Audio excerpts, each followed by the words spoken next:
Okay. As always, whatever I say, we act on it, even before the second hearing. Attorney Doblon, the former head of the Senate Budget Office for 40 years, I even asked, that makes her 79 years old, but she's my head of my budget.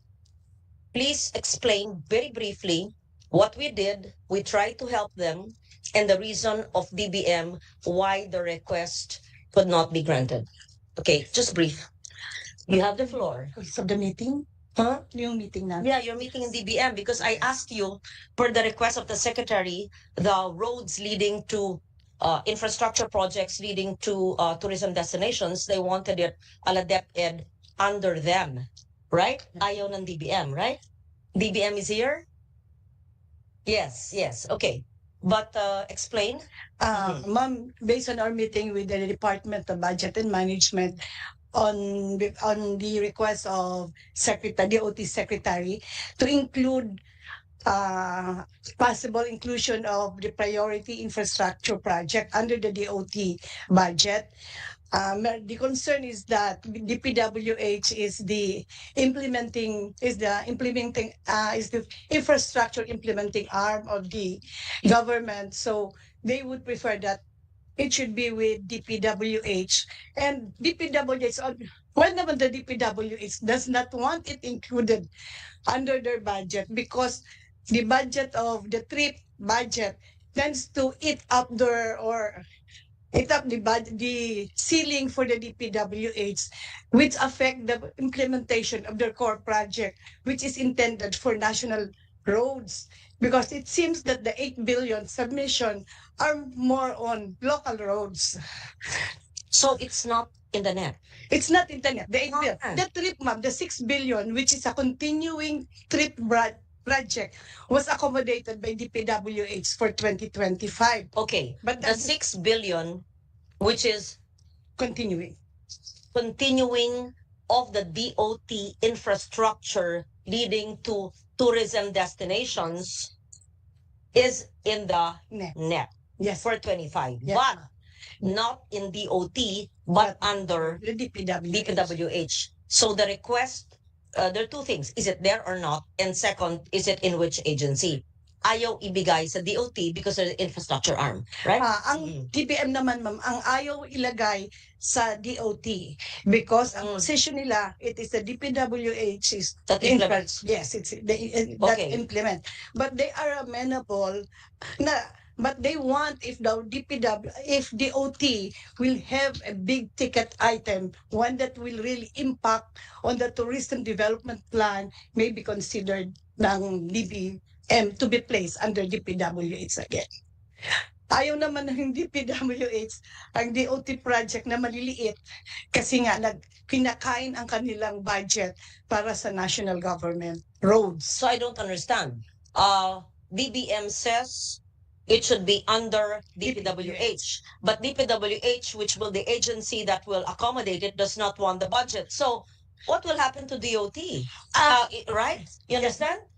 It's unfair. There's an agency that wants to improve tourism. We need, of course, roads. You can't ride a habal-habal going to a tourist destination, right? And there are local roads because tourist destinations don't always have to be in the poblacion or in cities. There are waterfalls there. There are rivers there and lakes, and there are indigenous people centers there, and that we want to do. So there must be FMRs and local roads leading to these destinations. But the agency that implements it, according to DBM, clearly is the DPWH. But if DPWH would say, ayaw namin kayo kasi nakakagulo ko, nakataas ang aming ceiling sa budget, saan ilalagay? Oh, yan. Ang tanong ko, di ba tama? Sige, nakahanap ka ng abogado, Secretary Frasco. I mean, I think that was communicated to the DOT on the letter to March 3, 2024, which the DPWH said that the project under DPWH will use up its fiscal space or budget ceiling, thereby reducing the funding for its core mandate. So that means we must have a second opinion from DBM to accommodate the request. In short, how do you support tourism? if infrastructure, meaning roads and bridges leading to tourist destinations, will not be prioritized and accommodated in the DPWH budget. Second, if these are all local roads, where do we put it? FMRs under DA, but it will still fall under DPWH. So ergo, I think DOT must be allowed to have some infrastructure projects implemented by DPWH, but under them because they know what will merge together what's needed for a convergence towards those tourist destinations, right? Or maybe not under DOT. Should it be under TIEZA? TIEZA, correct, is the infrastructure arm. So should it be under TIEZA? So that's a question mark. That's not for me to answer now. Let's find out. Oh, what else is the reason? Ayun lang, ma'am, ang So reason. ayaw nila kayong maraming kasi ang ceiling nila kinakain nyo. Kasi ang DA sila taga-implement, Yes. ang DepEd sila implement, ang DOT sila nag-implement, tama? At ang ceiling nila, ang DA, ceiling nilang ginagamit nila. Ceiling nino. Ng DA. Yung FMR is within the budget of DA. So, Yes. uses its own ceiling But the FMRs of DA are under DA. under DA. Oh. Implementation is DPWH. So if the DA has FMRs under DA, why can't the local roads under DOT be under DOT with DPWH as the implementing agency? Ma'am, ang kaya nga ang ano namin dito, if the senators will incorporate their DOT budget, a special provision must be introduced. If it will be included under DOT. So my only question is, we in government, the executive must be consistent. Are the FMRs of DA under the DA budget? Yes. Is a DepEd school building program fund under DepEd or under DepEd. But the implementation is DPWH. Why can not the roads leading to tourism destinations, whether they are maybe not if they're major roads, thoroughfares, it should be DPWH, but if it's local roads leading to tourism destinations, what is a nomenclature? Arterial roads. Arterial roads, local roads, why not, right? Why are they discriminating against DOT if DOT is a driver of the local and the domestic economy? Why not if it brings about thousands of jobs, etc.? So that's my question. So tignan natin, because I can amend it with a special provision if DBM will allow, right? May I have the view of DBM? State your name, please, and your position. Of course, you cannot contradict what DBM has said, but let's just open the possibility. Or if it's not a possibility at all, then I just keep quiet. And but I have to find out the real reason. Yeah. Okay. Good morning, Madam Chair, my dear colleagues in government. Actually, I was in the same meeting with Attorney Attorney Yoli on the issue on the trip. Actually, we informed them about a letter from Secretary Manuel Bonoan of the DPWH po. And aside from those already relayed by Attorney Yoli, aside from eating up their the ceiling of the DPWH, because in the past years it has been in the amount of 15 billion, and in 2024 it's 15 billion, and then for 2025 it's 6.3. However, in the same letter, the DPWH also said that they will just be providing and implementing the cost of the ongoing projects for the trip, and they will no longer be accommodating new projects. So continuing na lang po. So just like what Attorney Yoli said po. So and then let me just clarify, please. The DPWH has in its budget in the NEP for 2025 the roads leading to tourism projects, destinations under the previous year's continuing appropriations multi-year, and will no longer accept more tourism road projects, right? Actually po, it is continuing in a sense that these are ongoing local roads po. But it is under the 2025 NEP in the amount of 6.38 billion po. That's what I said. The 6+ billion are previous year's projects, which are multi-year, therefore continuing, are present in the NEP for GAA 25. Yes po, that's what DPWH said. But And is that the ceiling of 6B for DOT infrastructure projects lodged under DPWH? actually it is continuing in a sense that some of them might have been funded under the 2024 budget, but maybe some of them might have been funded prior to 2024. I'll repeat, huh? You mentioned how many billion? 38 Okay. billion. 6.3 billion. You Yes. said is in NEP 2025 Yes. for GAA 25.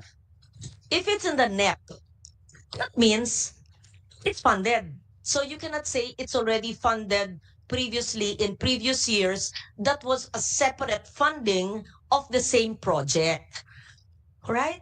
So all I'm saying is that the 6.3 billion are infrastructure projects of DOT lodged under DPWH for its implementation of previous years funded and supported multi-year continuing up to GAA 25. Yes po. Yes. By the definition of the DPWH, they just said that they are ongoing and they are Why? and That's why we're not saying, that's why I did not say they're new projects. The words are ongoing, continuing, previous years funded already, kaya nga continuing, that's why in the NEP of 25. Right? Ano ba ako? Paliwanag, di ba? Pareho nga sinasabi, kaya umuulang kayo kung tama po, kasi I'm trying to explain what you're explaining in bite size na maliwanag. Yes. Hindi bago, continuing, pending, funded. Yes po. That's it. 6.3B. Tama Yes po. Yun. 6.3. And the DOT po actually proposed 8 billion. But during O, tika muna yon. Oh. So, yung 6.38 na yon nandito sa atin, di ba? At happy syempre ang DOT doon na na-accommodate ng DBM ang naka-lodge under DPWH na road projects. Right? It's there. We're not taking it out, and no one's taking it out. Secretary, of course, you're aware of that it's lodged under DP, not under you, but per your request to move it under you, it's not possible as of now. But the 6.3 is there in DPWH, according to DBM, right? Yes, that is correct. So it is not on tier 2 because it's a NEP. That is correct, Madam Chair. But if I may just Yes. provide context, in 2024, the total funding for the trip, including the continuing plus new roads, was 15.1 billion. Then for 2025, it has now been reduced to only 6 billion for only continuing roads and no new roads. Of the 15 billion in the GAA 24, perhaps you see, maybe they can report the implementation. Maybe the unobligated amounts are big. That's the reason why DBM cut it. But of the GAA of 15B in 24, the net is 6.3. That happens because even, let's say, Dream Fund, Dole Tupad is very small in the net, and the amendments increase it. So it's not necessarily the same in the NEP and the GAA Tulad all the ni time. It Abante, always sa tingin nyo, increases kung in the GAA. iboboto pa ng taga And maybe Maynila, hindi look na at the iboboto obligation and kung tutusin yung implementation taga Maynila. rate of the 15B. Baka hindi pa Kasi tapos, mga kaya hindi DDS kayo lahat binigyan. yung mga nandyan eh. Mga Mm-mm. pro Duterte, yung Thank mga you, taga Madam Chair. Maynila. I understand, albeit I believe it is important to highlight that the funding for new roads for 2025 is completely zero. So the 6.3 are the multi-year continuing of the 24 GAA, the 2024 GAA. So no new roads. And I have the list of those new roads. Yes, not now. I have to review. Marami yun. Of the 15 minus 6, right? Okay. Almost 9B worth of roads. I'm not certain I have the authority to amend that. But we see. Okay. Okay? DBM, nakakaintindi tayo? Yes. Yeah, continue. The DPWH secretary po also said that they would want to focus on their core mandate since this involves local roads and with the Supreme Court's ruling on the Mandanas Garcia case, we have limited fiscal space and more funds are going to the LGUs. So that's also one of their points. And then they also would want to that new trip proposal should also be evaluated against the trip prioritization criteria jointly with the DOT po. So as also provided under the special provision for trip in the 2025 NEP, they should the DOT and the DPWH should be able to come up with a new set of guidelines or criteria wherein they will be able to identify jointly the list of projects for funding under the trip. And yun po. You cited the Mandanas ruling, which clearly states that the increase in the LGU's budget has been done, right? But I'm in touch with LGU, cities, municipalities, 1 million na lang. So 1 million paano sa SK? At yung mga binibigay sa iba.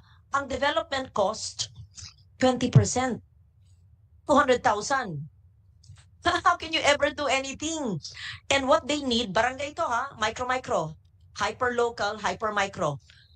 Ang 200,000 development cost kung 2 million ang ira ng barangay, kailangan patubig. O kailangan yung dike, o yung seawall, yung ganito. Kung sabihin natin dahil sa Mandanas ruling, pag maliliit na proyekto sa local roads, municipality, or barangay, ay kailangan sa ira na lang ng LGU. Sasabihin ng LGU, maraming iba pa pangailangan, itong nga barangay, 20% goes to development cost. Wala talaga. Forever na lang walang tubig, forever na lang dirt road, papunta sa bundok, habal-habal ang sakay. Kung ang focus lang ng DPWH will be major thoroughfares. Okay? But I understand the limitations in fiscal space. And I have the letter here, which I'm sure the good secretary has, nung Marso pa to, sinabi na sa inyo ng DBM at ng DPWH that they will no longer approve any new tourism road projects, right? And that's the reason why you're asking me to try to change this. And this should be lodged. It says here, they will no longer approve any new tourism projects, and this should be lodged in the DOT budget. DPWH talking to you, meaning if you increase your budget, but DBM will not allow it. So yun ang pala isipan. How is that? DPWH is telling DOT, we cannot, but DBM says you cannot have any infrastructure projects because your DOT, it has to be in DPWH. But DPWH said, no, we cannot. So we have to clarify that. It's still not clear, even after the meeting. Paano yun, Yoli? Ayaw ni DP. Okay. And then, in the letter to you, again, Secretary, you've read this. Sinabi na naman ng DP that they've reiterated their stance that no new tourism road projects will be entertained. And any funding of such projects should be allocated within the DOT's budget ceiling. Okay. Have you reached your budget ceiling for road projects leading to tourism destinations? Yes. Well, the budget ceiling is not within our ceiling, so we have not been given any information on that. But if I may just... yes, Madam Chair. the provenance of this situation is from our advocacy from the very beginning that tourism destinations should have accessibility. If they are to have any hope of thriving and if any employment is to be given to the local communities. And so we completely disagree that only major thoroughfares leading to tourist destinations should be funded, which is why we have advocated that new roads, funding for new roads should be put in, given for the longest time, the funding for trips had only been for continuing roads.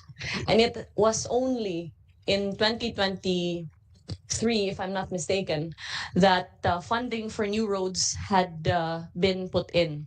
In any event, we have had various dialogues with the DPWH, resulting in the letter of Secretary Bonoan agreeing with us that the budget of roads should be lodged under DOT, as it takes precedence from so many other agencies, including DepEd, DA, DOH, and the like, all of whom have primary say on where their projects that feed their mandate should be put in based on data, and yet it is the DPWH that implements. So I'm not quite After understanding. this hearing, may I request Attorney Doblon, DBM, representative from the Office of Sec Frasco, representative kayo po sa DBM and my office, find out the 6.3, find out the 15B in GAA 24 implementation, and the 6.3 is a continuing of a part of that 15B of 2024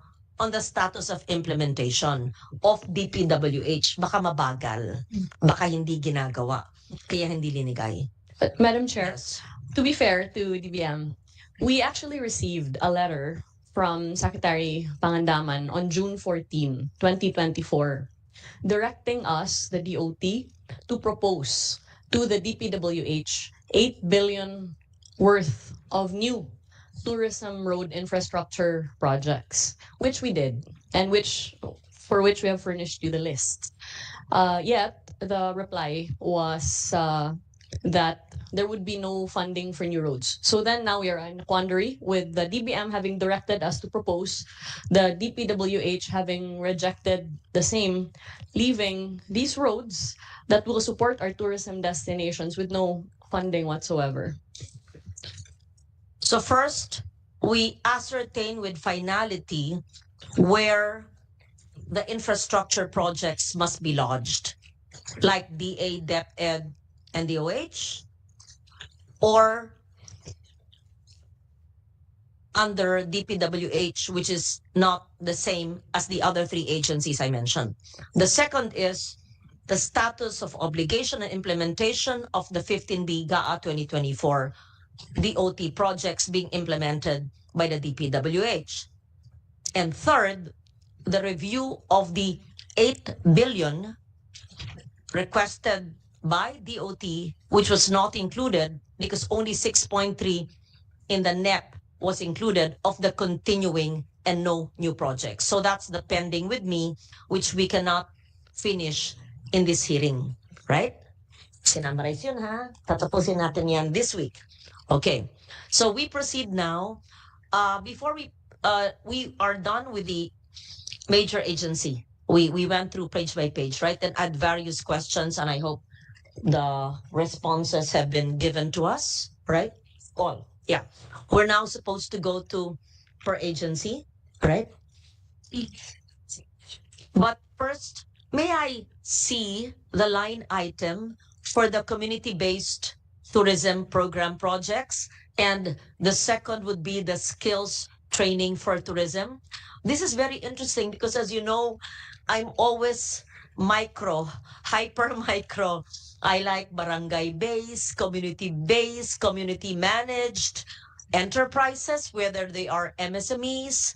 And I also favor and have a bias for community-based, community-managed livelihood enterprises and tourism enterprises, which are small but sustainable. Go to Laos, even Vietnam, Even Myanmar, even before they had political chaos. Yeah. Let's say, here am I again. Let's say in Luang Prabang, what is the name of the weaving center I was supposed to bring you to that I always talk about? The weaving center in Luang Prabang, by the Mekong River. It's very simple, but they have a road. Lumang bahay lang, may weaving center parang din sa atin, na open lang siya, nipa, may museum, ang ganda ng collection. Sandali, 1 minute.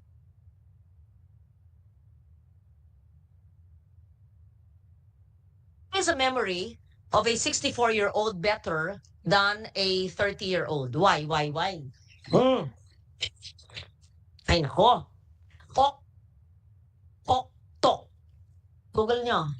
Ay, nako. Tama po. Nalala nyo. Sige. Napakasimple. Sige na. Sino nakapunta na sa... There was just an ASEAN meeting in Laos. Sino nakapunta na sa Luang Prabang sa kwartong ito? Ay, nako. Alam nyo, it shows na hindi kailangan magara, hindi kailangan infrastrukturang malaki, hindi kailangan makintab na nagkumikinang. Hindi kailangan ganun. There's an amman there. It's beautiful. But there's also Okpoktok, which is a weaving center in the main thoroughfare, which is not a highway or a boulevard, simple road. It's a French colonial town, restored old houses. Then, you just go, local roads, barangay roads, pero hindi naman yung kuweba. Then you go to a little place, which is an old house with a weaving center, with a museum of a good collection, and simple food and eat by the Mekong. Imposible hindi kaya ng Davao. Imposible hindi kaya ng Cebu. Imposible hindi kaya ng Antique. Simpleng-simple. Pero, busloads of tourists. But, people are not harassed. People are friendly, malinis, always fully booked. Then, we took a boat in the Mekong. Nothing fancy. But, and even their pensions and hotels, this, retrofitted, adaptive reuse old houses. I always say I love Luang Prabang. It's my happy place. Been there more than 3-4 times because we can do it so much. Even in Intramuros, I even sent there. Sino pinadala ko mga taga DBM and what agency? NCCA and PTRI. It does not need big infra. Maybe another example. Kasi yung mga Phuket, puro malalaking building na. Kaya in-example ko na lang yung napakaliit na Luang Prabang. Try to go there. Another, ito mahirap puntahan, Inle Lake. Bakit ang Inle Lake? Google nyo, sa Myanmar. And the hotels and houses are on stilts because it's on a lake. Bus loads, and the flights you have to go to the capital. No, from Bagan, we flew to, it wasn't the capital, but from the capital, we went to another airport. Mahirap puntahan, but by God, bus loads of German tourists. Why? That's Myanmar. And then, little boats. Then they show you how Lotus fiber is being drawn from lotus flowers, and then they sell shawls. Come on, we have that. Marga knows this. Christina knows this. Everyone. But there were busloads of tourists, and all the hotels were full. And the hotels are not 5-star, but clean. Pretty little houses on stilts. That's my idea of sustainable livelihoods and sustainable tourism. Okay. I'll stop talking and listen to you. So may I be briefed on the skills projects and where is it lodged under NEP 2025 and the community-based tourism projects, the programs, or is this part of Tier 2? Yeah, Secretary. Then we proceed with the Tourism Promotions Bureau and the other agencies. Thank you.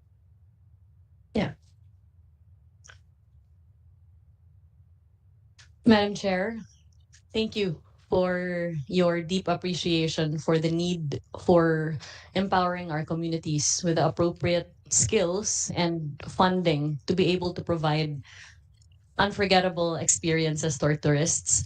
This is well aligned with the thrust of the Department of Tourism, which has implemented several programs that seek to empower communities. So, first would be our tourism industry skills program, which rolls out training modules per region that are based on industry skills across the tourism value chain, anywhere from culinary training to tour guiding to pasalubong making, as well as farm tourism, sustainable tourism modules, and even converting your home into a homestay for purposes of accommodating overnight tourists.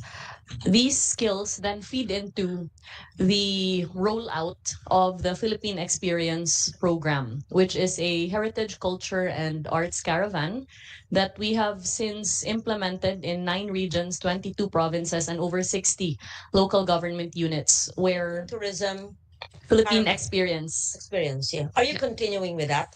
Yes. I've not joined. I've not witnessed. I'm not too familiar with it. If it's similar to Governor Gwen Garcia, Suri, Suroy, yes. because I love the Suri Suri. Yes, that is the template, Madam Chair. Very good. Yeah. Correct, yes. And so these skills feed into the implementation of the Philippine Experience program, which allows the community to be ready to receive tourists and to have top quality offerings for tourism services. So I will yield the floor first to Undersecretary Rica Bueno to give an overall view into the tourism industry skills program as well as our community-based tourism organization trainings, which items have been expended for 2024 and for which we would request additional funding under Tier 2 for 2025. And subsequent to that, Madam Chair, with your indulgence, I would like to yield the floor to Undersecretary Verna Buensuceso to discuss our Philippine Experience program, for which we are also requesting funding per region, as well as our very exciting gastronomy tourism portfolio, which we seek to roll out even further for 2025. So you said The Philippine Experience and the gastronomy tourism for USEC the Verna last and one you said something portfolio. I didn't get it. our gastronomy tourism portfolio. Gastronomy. Correct. Yes, of course. Yes. In fact, I've supported through what budget was that? The Terra Madre Visayas in Negros. Yes.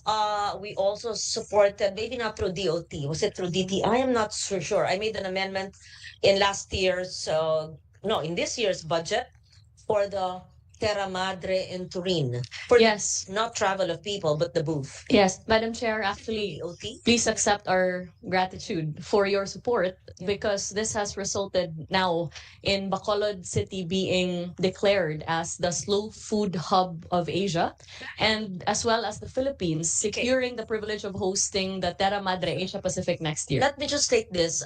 I supported the slow food movement of the Visayas in Negros of Chinchin Uy, I think. And I gave them funds. Where is the book? Through NCCA. Hmm. There's a pending documentation of culinary heritage. And they even went to Antique, they went to Iloilo, etc. And there's supposed to be a hard copy book and a soft copy still pending from last year's budget. Second, they also had activities which we supported. I wasn't able to go, sent a video last year for slow food. And there was another request. I'm not sure if it's Slow Food Negros, but the slow food movement, not sure which area, for a booth in Turin. Yes, and that has been executed, Madam Chair, Did I do the amendment through the DOT or maybe DTI? I'm not certain. through the NCCA. Through NCCA. Okay, so regardless of which agency it is lodged in, so it was implemented. So Yes. maybe whoever staff is in charge, I want to see, but the book is not yet ready, right? Maybe it's actually in charge. Can you find out? So is the NCCA the correct agency or it should be DOT? Well, I would of Regard- course say yeah. DOT, Adil, but I was not but informed. I'm sure the NCCA has been very, very helpful to us also in terms of our culture-based tourism. Yes, yes. So you can actually merge, right? Because Yes, I absolutely. government convergence. Okay. So I like this very much. Your Philippine Experience Program. Culture, heritage, and arts caravan. If I may also add nature, because nature would encompass everything in the environment. I don't know what you want to call it, either environment, nature, uh yeah. So culture, heritage, and arts, gastronomy would fall under culture, right?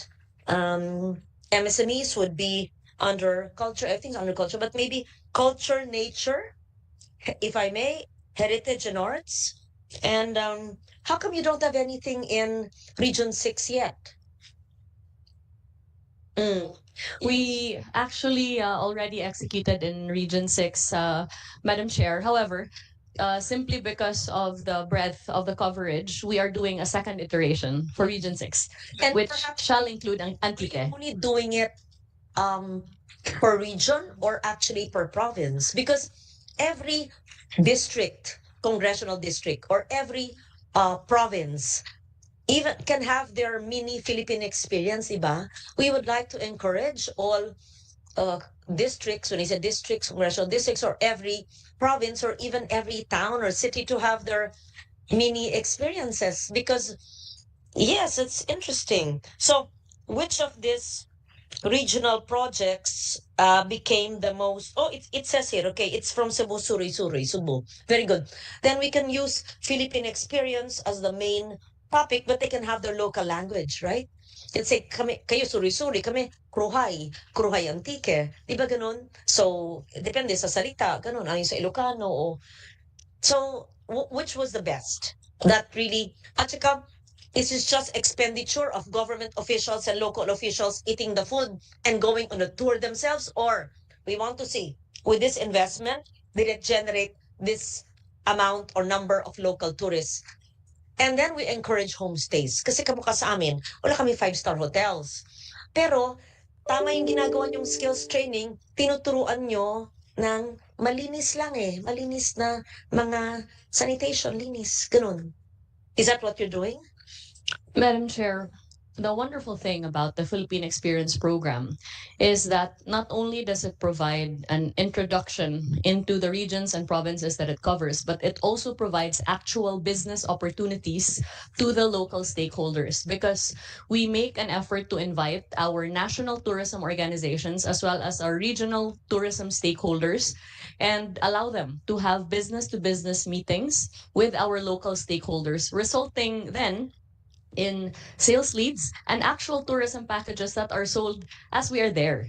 And so the effort really is first to open the eyes of our tourist agencies and tour operators that these places exist and that they are able to offer. To, hindi yung mga traditional na alam na. Siyempre, i-promote yung mga kilala na. Pero, pag i-package nyo na hindi lang puro beach, although maganda yung beach, meron din palang ibang destination na environment, nature, culture, heritage, ganun. Yes. And agro-tourism could be farm visits, right? Oo. Yes. Okay. So what has transpired is that our NTOs and our regional tourism stakeholders now have touched base with our local stakeholders, resulting in the commercial sale of these local tourism packages.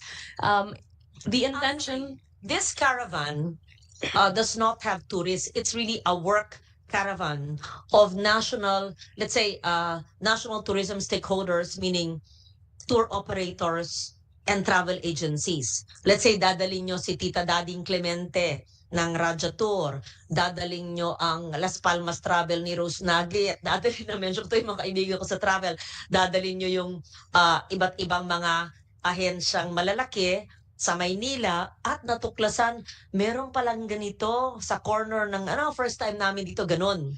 Them plus our Binibenta media. nyo, parang awareness, as binibenta. Yes, Madam Chair. We invite our tourism stakeholders plus the media plus influencers to get to have access to a younger Very good. market. and really open the door Very good. for But tourism before you development. do that, do you already train the locals Yes. kung paano maging hospitable kung hindi Yes. pa napuntahan yung lugar? Okay. Yes, we do. Interventions are done prior to the implementation of the program, and there are actual site validations that are done in collaboration with the LGU. And what we have seen is this wave of excitement in terms of the realization that certain destinations which had not necessarily been top of mind in terms of tourism before are now emerging as such. For this, where is it lodged in your NEP 2025? It's lodged in two areas. First, in our tourism industry skills program, and second, in our Philippine experience program. And Funded. In the it's funded, How much is it in the NEP? For but the it could be funded more. No, akin na nga. So, what is, because my staff are looking at it, wala raw sa line item nyo. Sabi nyo wala. Wala daw. They looked at it in the NEP, community-based tourism program. They could not find it. Maybe it's in a different Yes. name in the NEP. Yes, the name under the NEP is Product and Market Development, Okay. Madam Chair. So product and market development, how much is your budget in NEP 25? So dun papasok yung sa product and market development, nandiyan yung Philippine Experience, which is the community-based tourism program, and the tourism skills development, nandun na pareho. Right? Under product development. Yun ang i-amend kong. So under the NEP, the product and market development stands at 541 million. And How much would it cost for one province? Kasi airfare yan. Do you pay for the airfare of the tourism stakeholders from national, and then accommodations, you pay for that, or may partner LGU, and food, etc.? How much? yes, around 5 to 8 million, Madam Chair. 5 million for one trip. 5 to 8 million. 5 to 8. Yes. And what's your budget for NEP? In NEP for that? For product It's development? around 127 million for the Philippine experience. So you can do how many provinces? Is it regions or provinces? You're going to do provinces? Regions, but our intention is to cover as many Yeah. as many provinces as possible. So We've it's only 100. covered 22 so far out of the How many is that? If it's 100, what is in your NEP? 127. Yeah, divided by 5. So muna, tipirin natin sa 5. 7.5 to 7 range per Yes. 7.5. How many? It's around 7.5 million per region. Yes. So how many can you do with the budget you have? 16. So you cover all regions with your budget. You've covered all regions already, But not all provinces. not all provinces. Yes. Okay. So give us give us the list. Have you earmarked it already? Not yet. Hindi pa naman. It's multo siya, no? Yes. Pipiliin pa nyo yung mga probinsya at yung mga, so, ganito, 127 for product development. That includes the Philippine Experience, which is the community-based tourism program. That also includes the skills training. The skills training is a separate item at Ah. 91.8 million, Madam Chair. So, iba yon. So, this is all MOE? Is it all MOE? Yes. Yes, all MOE. And you've not determined yet the regions and the provinces. But give me na lang the breakdown of your 7.5. Yes. You We have determined the regions, but the provinces are subject to site validation. Okay, you've predetermined the regions. Of course, covered na yung buong 16, di ba? Oo. So in short, wala pa yung mga probinsya. But give me the kind of programs that you already had from your previous and how you'll enhance it. I'm not imposing on you, but my suggestion is to include nature, or a better term, but not just culture and arts, which is I love, but di ba maganda may nature din? Oo. Okay. Sige. And it's 127 and your ask is to increase that. So give me your regions under that, provinces recommendation, not now, within the week. Then I'll review it and perhaps adjust it upwards and give you additional budget for that. But I want to see the breakdown of the 7.5. Okay. Thank you, So Madam that's Chair. national stakeholders and preparation of the local hosts, meaning pensions, homes, hotels, resorts, etc. And tour operators, mga jeep, sasakyan, bus, magkakano, restaurant, at saka media. Tama? Promotions and meetings. Yes, correct. Ganda. Iba pa yung skills training. Under what? Ano yung nomenclature doon? Before the skills, Madam Chair, I wanted to add that we have also made the effort to invite members of the diplomatic corps, especially those whose countries have existing travel advisories against particular regions. Yes. For pertaining to the tourism industry skills, is now at 91.8 million. Program. What is the nomenclature? TISP. Yeah, TISP, Tourism Industry Training Program, Madam Chair.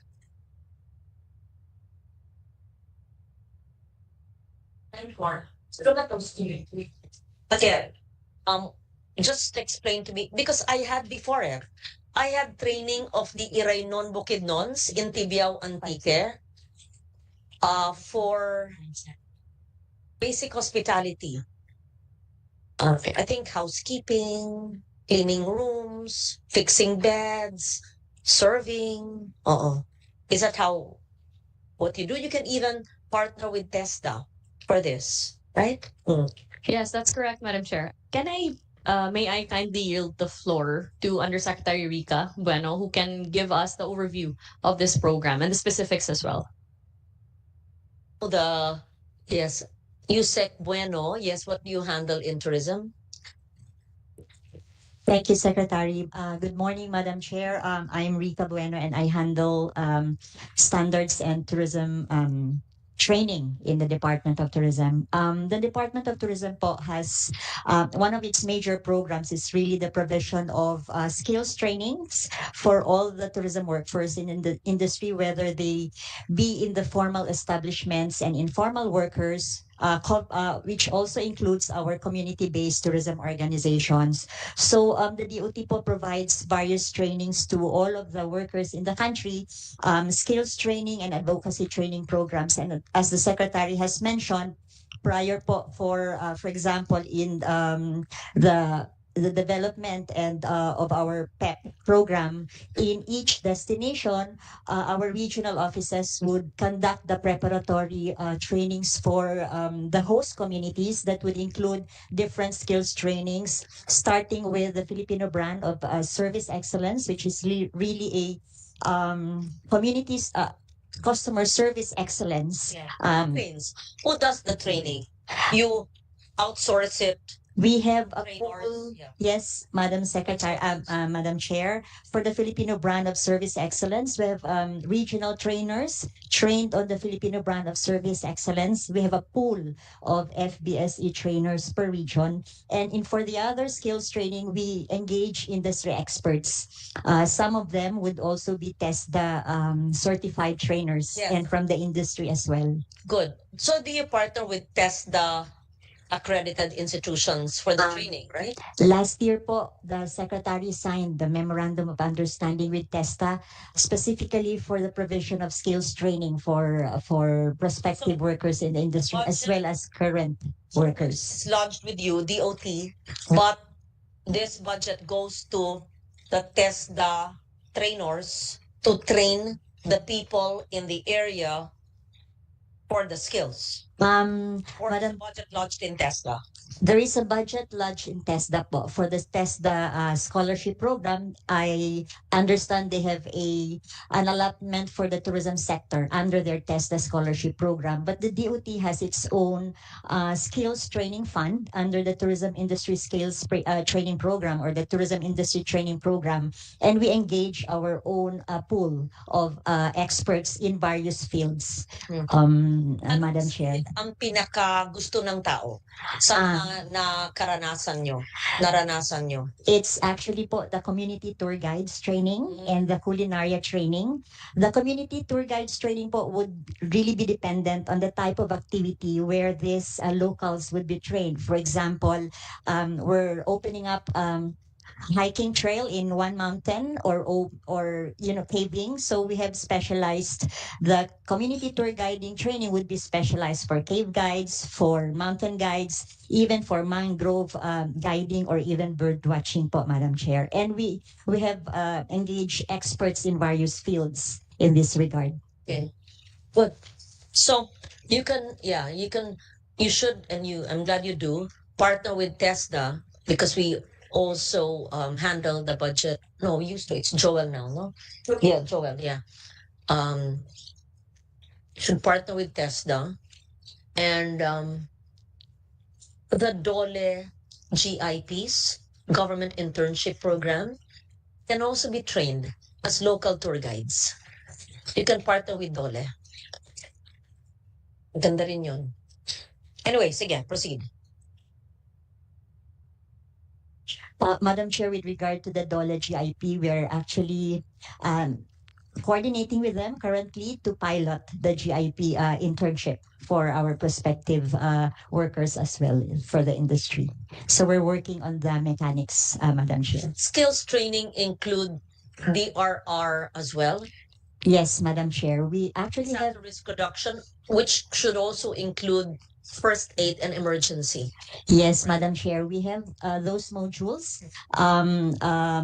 We have the first aid and the basic life support training. We also have the water, especially if the activity is, water based. We offer WASAR, the water safety and rescue training. We also have the basic incident command system training and other emergency response trainings for our frontliners, Madam Chair. Sa dapat, yung culture agencies ng gobyerno, merong simpleng module o template para sa inyo. Let's say, ang National Historical Commission, ang NCCA, even an NCIP, in areas where there are sensitivities, where there are indigenous people, para yung respeto sa kultura ay hindi basta mag-intrude o ganito, i-picture, diba, respeto. Again, I cite Luang Prabang. Like we were briefed, in the morning at 6 a.m. when the monks come out in the main thoroughfare, which is just a small road.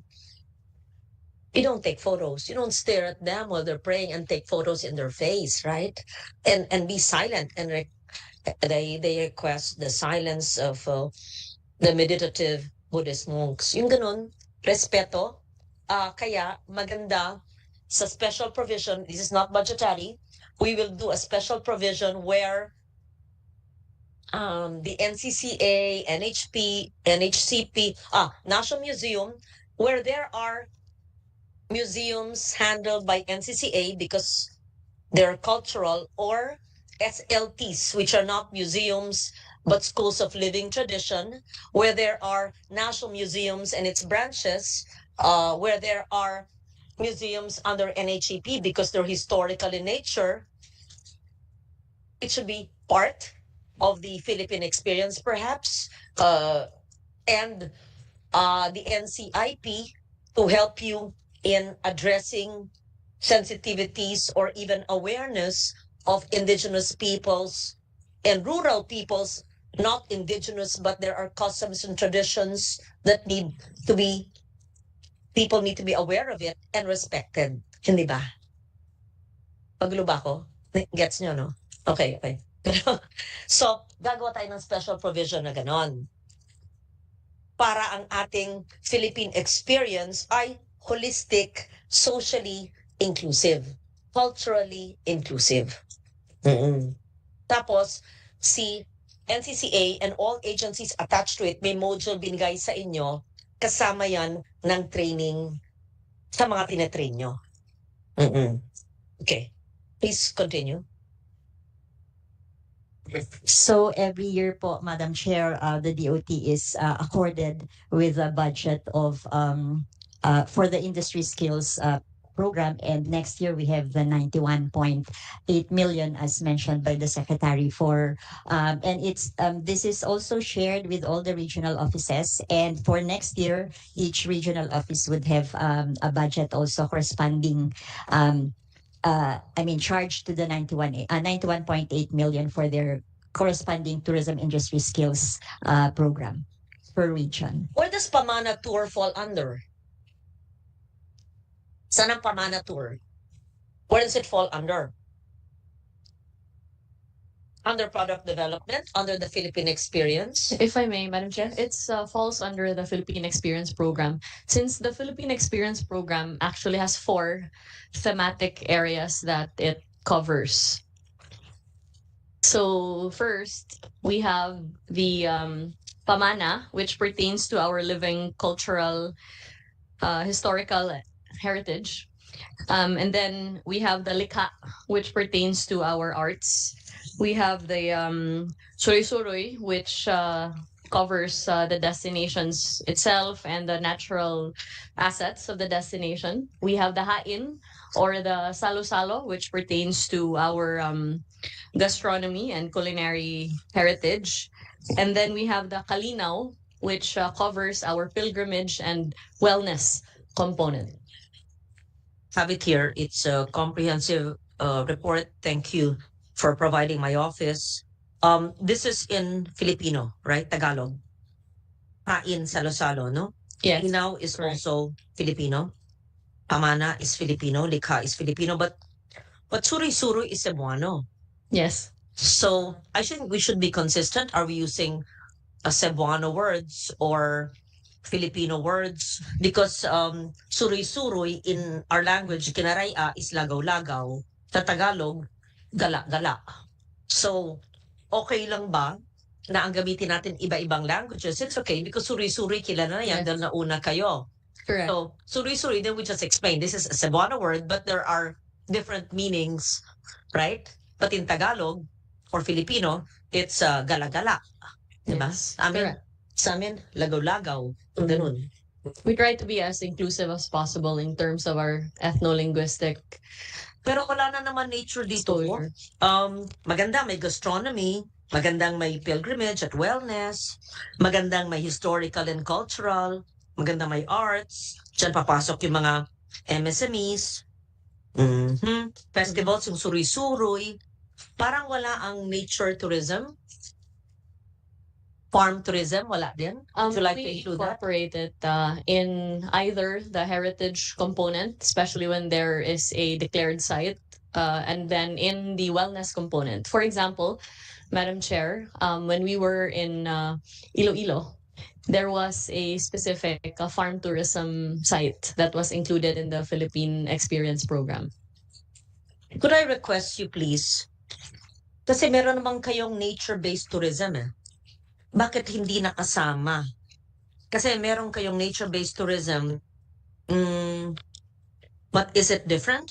Itong inyong nature-based tourism and activities and BAT, is it a different plan from your Philippine experience? Why don't you include that and not have a separate one? Kasi maganda na yung isa eh. Philippine experience. Nandiyan ang arts and crafts and heritage. Nandiyan ang wellness at ganito. Isama na nyo ang nature doon. Di ba? Yes. Ito bang nature-based tourism is a different caravan or Philippine experience? The nature-based tourism, Madam Chair, is interspersed in the regional tourism circuits that supports their ecotourism destinations. Iba kasi yun. Correct, yes. But Uh-huh. I think that that's a brilliant suggestion in terms of making a conscious effort to incorporate nature offerings into Yes. the Philippine experience. Because where you have nature, let's say, protected areas, whether under NEPAs, National Integrated Protected Areas, nationally legislated, or those which are legislated through municipal ordinances. Let's say kami, sa Northwest Panay Peninsula. Magandang isama yon, tapos trekking, pero sa barangay kung saan meron yun, meron naman silang Santa Rosario Multipurpose Cooperative na may mga bariw bag na gumagawa pero meron din bundok, meron din halo-halo siya. So maganda may arts and culture, isama na nyo ang nature. Hindi naman bawal maglagay doon, pero meron pa rin kayong nature-based tourism, hindi ba? Oo, just to add it Yes. in the consciousness of people and in your programs. Yes. So it's nature and culture actually, not just culture, right? Okay, so we talked about product development, and that's where the Philippine experience is. And your nature-based tourism and the National Tourism Development Plan, where does this fall under? The product development, your budget for this? It still falls under product and market development, Madam Chair. Okay. So I'll support both and see your plans and possibly do some augmentations in your budget there and the trainings as well, and do the special provision for the convergence with TESDA and the special provision for NCCA and the attached agencies to include that. Okay. So let's proceed now with the agencies. Thank you. Thank you, Madam Chair. And the budget of 3B is only the DOT. The attached agencies have their own budgets, right? Yes, they have Okay. their own Thank budget you. proposals. Thank you, Secretary. We proceed with the National Tourism Board. Yes, Marga. My buntag, Madam Chair, good morning. Can we flash our presentation? Okay. We are the Tourism Promotions Board Philippines, the marketing and promotions arm of the Philippine Department of... Oh, sorry. please, Sorry. Madam Chair. Before you proceed, what is this? Okay. Before we proceed with that, no? I know that perhaps emanating from DOT, this errors do not happen. Maybe when you print paraphernalia in the provinces, it happens. I saw this long ago. This was 2023. This year. Dito nang galing sana sa inyo. It says, love the Philippines, Banawe Rice Terraces, Benguet. You know, if there's anything that really triggers me, it's really misinformation and wrong knowledge, right?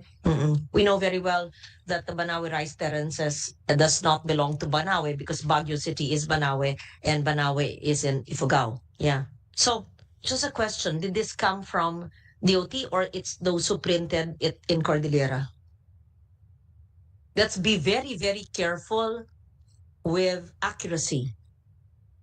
Otherwise we'll be marketing the wrong province. Mali. It was just given to me. I saw this long ago. This was seen in the NAIA. Baka naman sila ang gumawa nun.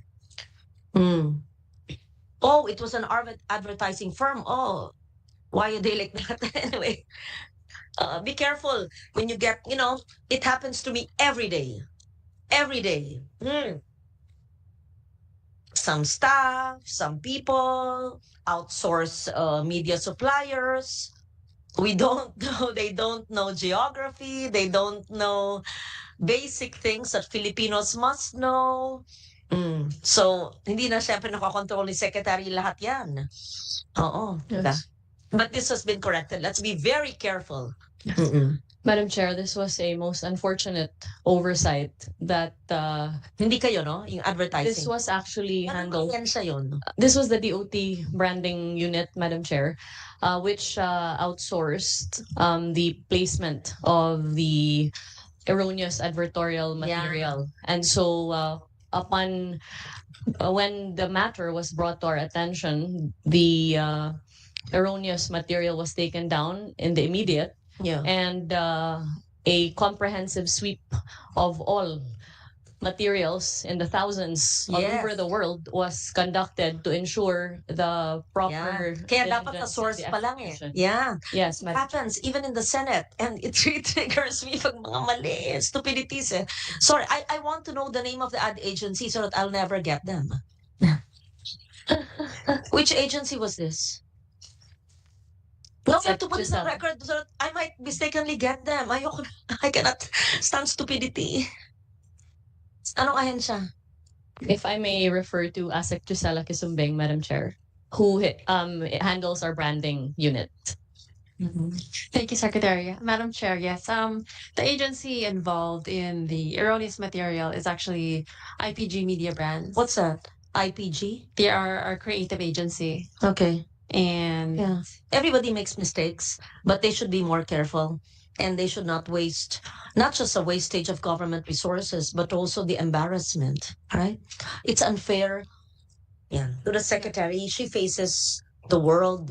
It's unfair to us senators. We face the public. And so you understand, sinasabi ko to, kasi they think minsan sobrang stricto eh. Kailangan ganun. Hanggang sa huling comma, hanggang sa kulay, hanggang sa spelling.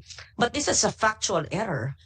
So complete staff work must be observed by everyone and anyone. Whether you are a cleaner or a copywriter, whether you're a tour guide or a secretary, right? That goes for all of us. Yeah. So thank you for that information. And again, ang hirap kami, yan, si Christina, kami yung humaharap sa tao. Tapos, ang masama, kami or opisina or iba black prop. Unfair. Eh galing naman doon. Hindi niya pwedeng sabihin, kasi yung advertising agency, kami yung humaharap sa tao eh. Kaya, yeah. Dapat matuto ng leksyon. Pero dapat naman, chinek ninyo.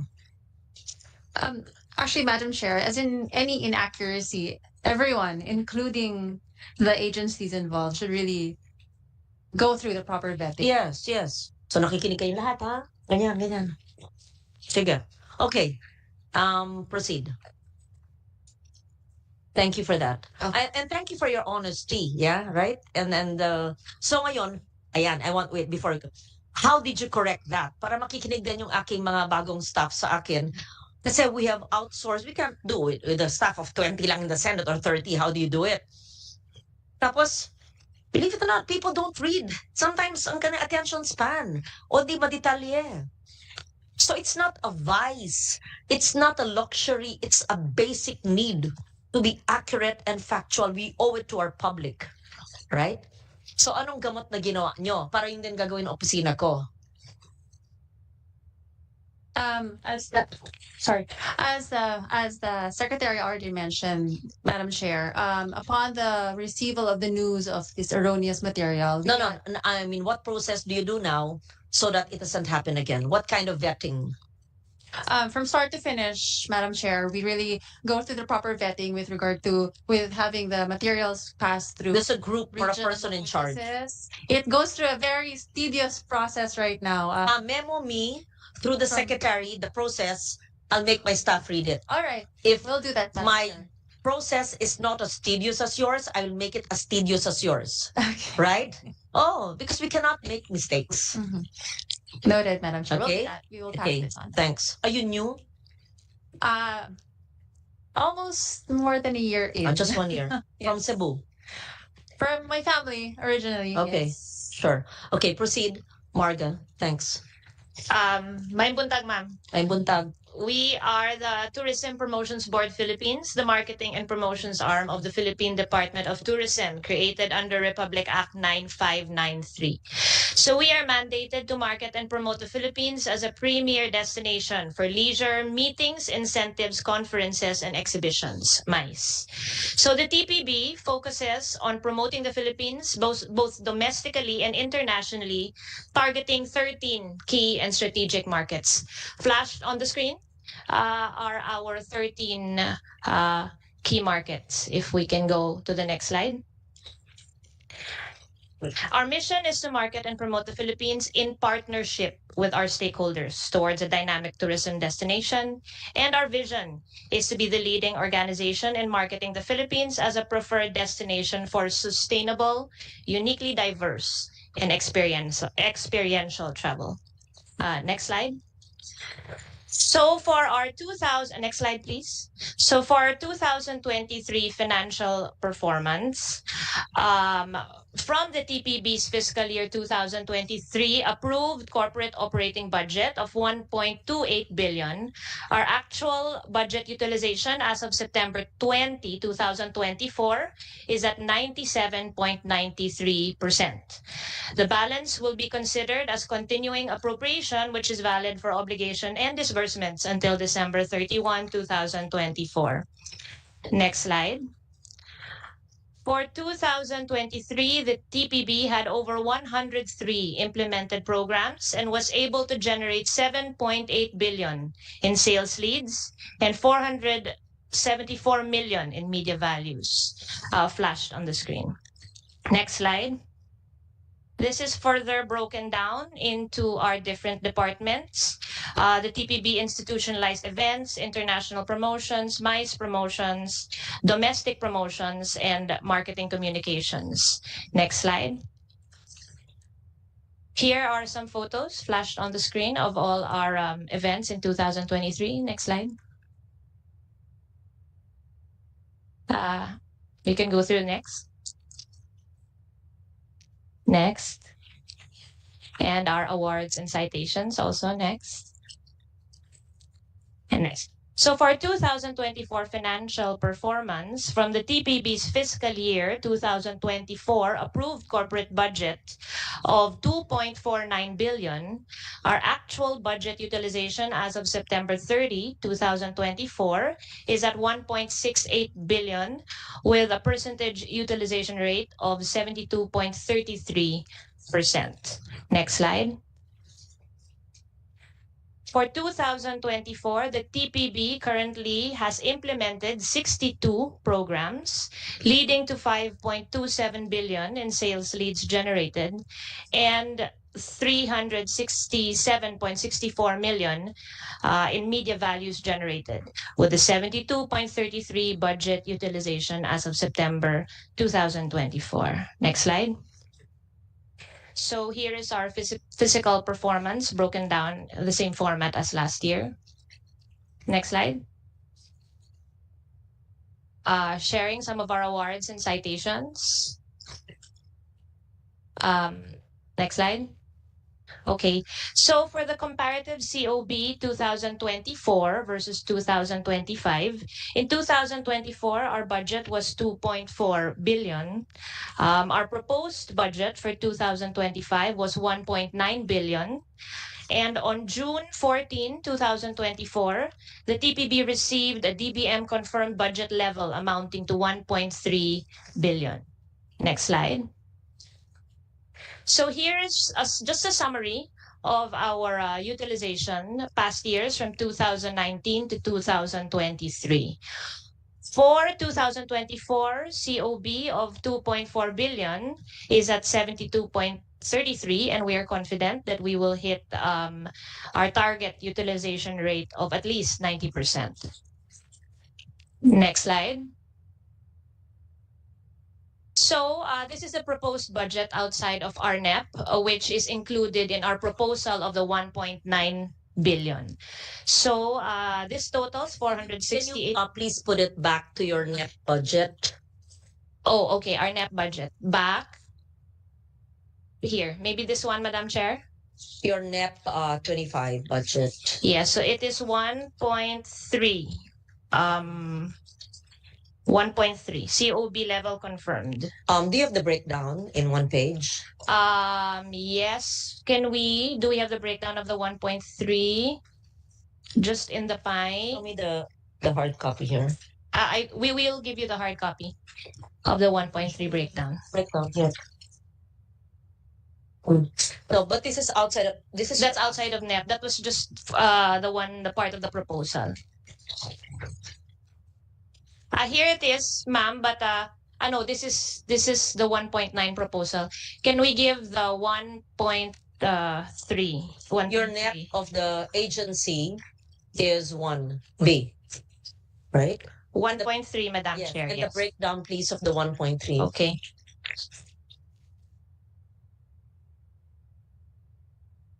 Don't you have a copy here? The breakdown of the 1.3? Or just read it into the record if I don't have it. Okay. Oh, you don't have. What I have is the breakdown of the marketing and promotions operational budget. But I think my team has it on file. We can flash it. If you don't have the breakdown, just show me the pie again, please. So I Okay. can see it. Can we go into the pie again? Siguro next time, for ease of presentation, okay, you have the pie, then you have The break. the net budget 1.3, 1 to 3, and then your tier 2, which you're asking for 1 to 3, then you justify it. Okay. Parang Yes, yung Madam ginawa Chair. ng DOT mother agency nyo, ganun yung presentation, clear. Okay, Madam Chair. Please read to me the 1.3.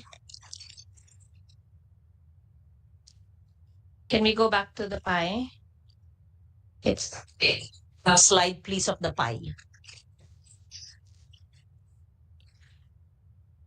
Yeah, it's so personal services. It's actually super small. Can we go to the pie here? Can we go back Yeah. to the pie? To the slide of the pie. Yung tatlong red. Yeah, I have it here, but it's super small. Come here. Oh, pero yung Yeah. number, hindi ko rin So, Madam Chair here. So for personal services, it's 152. why does it say 1.9? Oh, 1.9 was our proposed COB. Or cut down to We were cut down to 1.3, Madam Mm. Chair. here. What will Okay. suffer if you only have your 1.3? So, our Ang liit here. kasi. Oo nga, sorry Madam Chair. Oo No, nga, this is- oo nga. Okay, this is Oo. an advice to those presenting. Mm-mm. And this is not just your agency, marami yan sa gobyerno. Mm-mm. Learn the art of communication.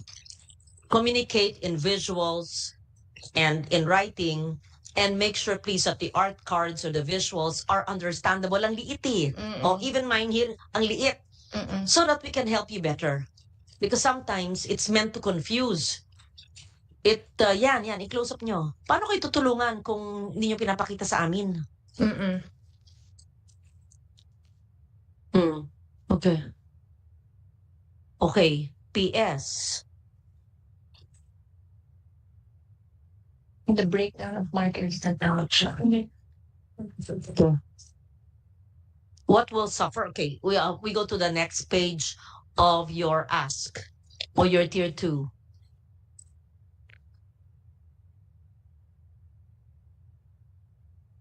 The one before that. May I know, before we enacted, in fact, I think I was co-author of his law with Senator Gordon then, before the creation of the Tourism Promotion Board, that was in 2009, right? 2009. Mm-hmm. Who performed your role?